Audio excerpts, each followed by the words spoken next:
Что стало с актерами голливудских боевиков 90-х? Все мы смотрим и любим такой жанр, как боевик. Но за что именно мы любим такое кино? Конечно же, за красивые драки, экшен и брутальных актеров.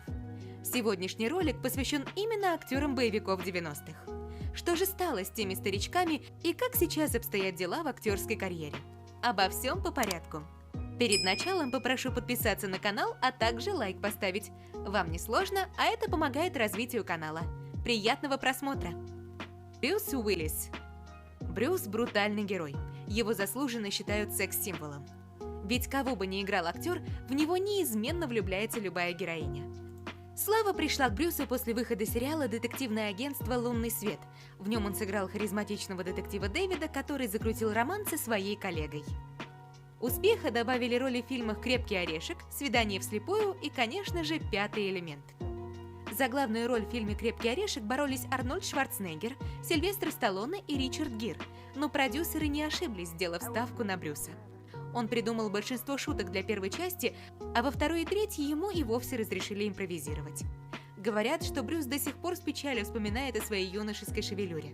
Он рано начал лысеть, и после неудачных ухищрений для сохранения волос решил проблему кардинально – побрился на лысо. Это нисколько не испортило образ Брюса, придав ему еще больше мужественности и сделав узнаваемым. 19 марта звезде «Крепкого орешка» исполнилось 68 лет. Обладателю «Золотого глобуса» пришлось досрочно завершить карьеру из-за болезни, влияющей на его когнитивные способности. У Брюса Уиллиса выявили лобно-височную деменцию. И, скорее всего, мы больше не увидим актера на больших экранах. Брэд Питт. Актер. Дважды назван самым сексуальным мужчиной среди ныне живущих. Этого титула Питт удостоился благодаря своей неотразимой внешности, томному взгляду, пухлым губам, стройному телу. А еще он блестящий актер, игра которого заставляет женщин верить его романтическому персонажу и искренне ему сопереживать. Первые его кинофильмы с эпизодическими ролями вышли на экраны в конце 80-х, начале 90-х. В «Тельме и Луизе» Брэд сыграл обаятельного мерзавца, впервые в постельной сцене. Картина, собравшая множество наград и замеченная зрителями и критиками, открыла Брэда как перспективного актера. Сочетание магнетической внешности, таланта и харизмы позволило бывшему зазывали в сети ресторанов Эль Поло Локо стать одним из самых востребованных и высокооплачиваемых актеров Голливуда. Может, кто не знал, Брэд работал в костюме гигантского цыпленка и приглашал прохожих в заведение. Мел Гибсон.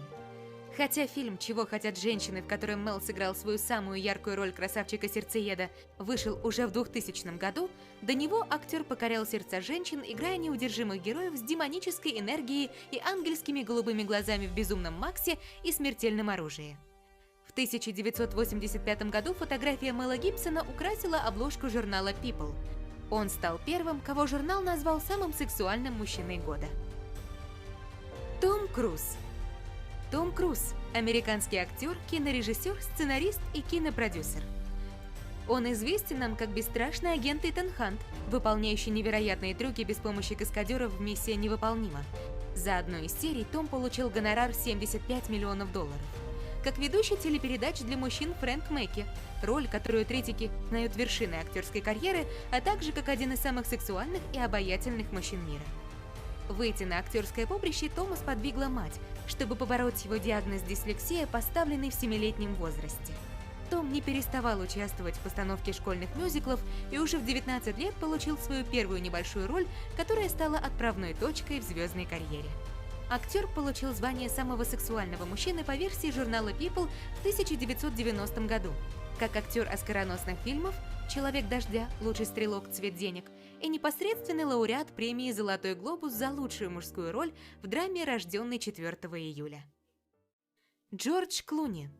Джордж Клуни мог получить титул самого сексуального мужчины после выхода фильма «От заката до рассвета» или за роль таинственного Брюса Уэйна в супергеройском фильме «Бэтмен и Робин».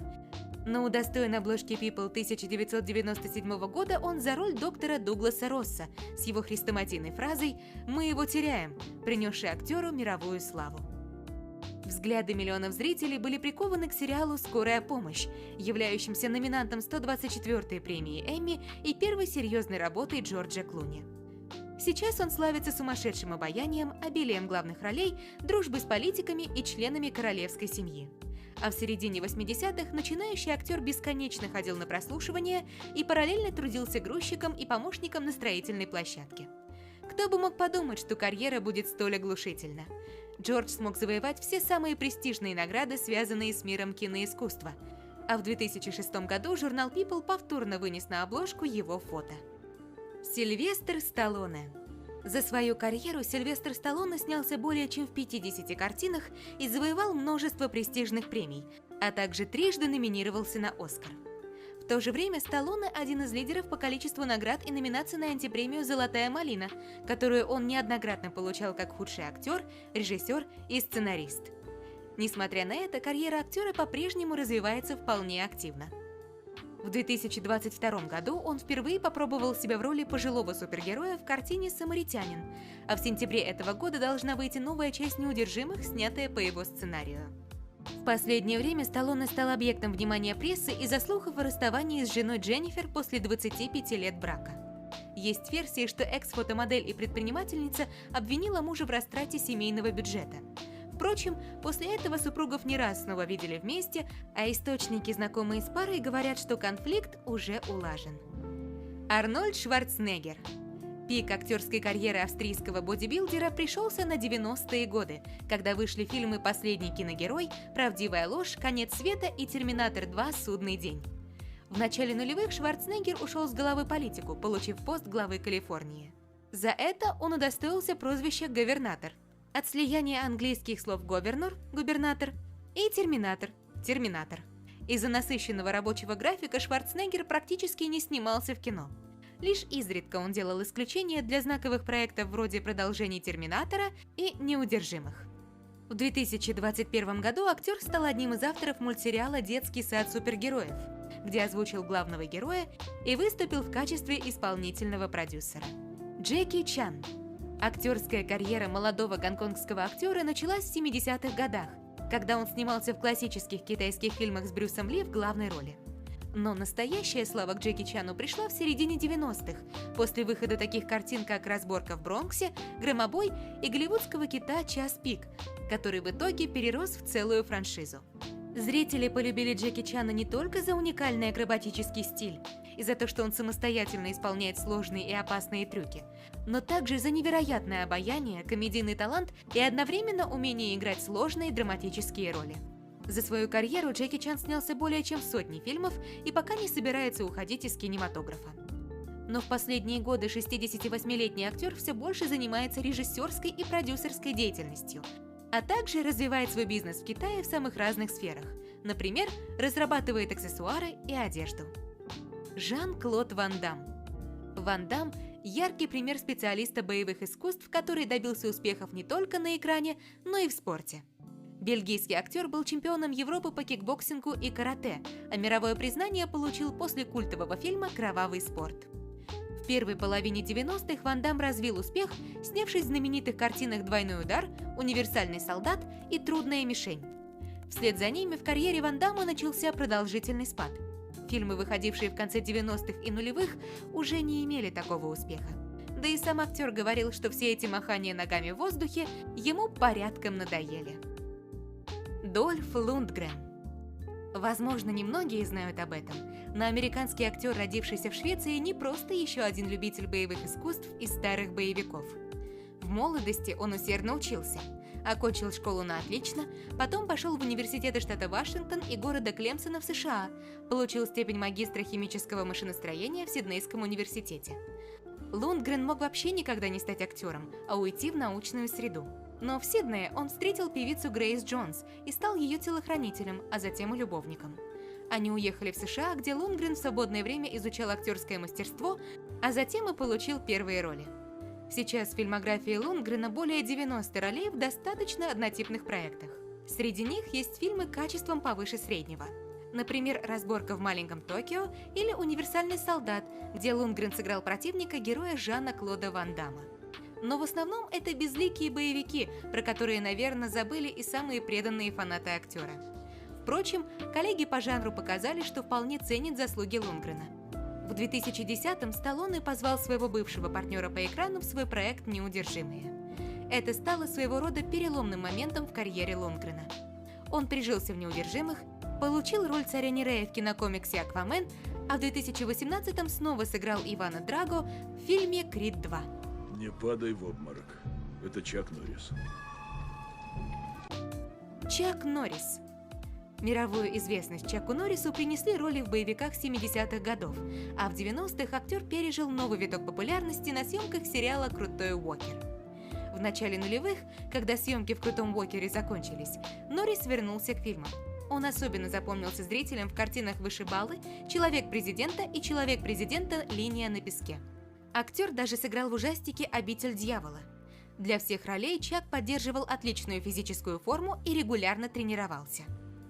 В 2012 году Норрис впервые после 6-летнего перерыва появился в фильме «Неудержимые 2». Сильвестр Сталлоне признался, что пригласить актера в проект было крайне сложно, потому что Норрис долго раздумывал над ответом. Норрис также участвовал в процессе создания киноленты сериалов как сценарист и продюсер. Сейчас актерская карьера отошла для 82-летнего Норриса на второй план. Он член многих религиозных организаций и фондов. Джейсон Стэтхэм. Джейсон Стэтхэм известен широкой аудитории по фильмам режиссера Гая Ричи «Карты, деньги, два ствола», «Большой куш», «Револьвер», «Гнев человеческий». Глядя на голливудского актера, трудно представить, что он начинал свою карьеру как модель. После выхода на экраны фильм «Карты, деньги, два ствола» был осыпан наградами, престижными премиями. Воодушевленный успехом, режиссер стал активно работать над следующей картиной.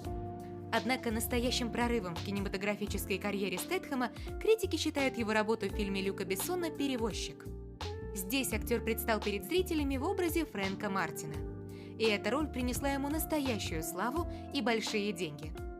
Благодаря спортивной подготовке он сам, без дублеров и каскадеров, выполнял сложнейшие трюки. Кассовые сборы от этого фильма превзошли все ожидания. Джейсон стал богатым человеком, получил за работу $1 миллион. Режиссер фильма не остановился на достигнутых результатах. Стал работать над продолжениями, кассовые сборы от которых были еще больше. Режиссер Сильвестр Сталлоне относится к Стэтхэму с большим уважением. Он работал вместе с британцем в своем фильме «Неудержимые».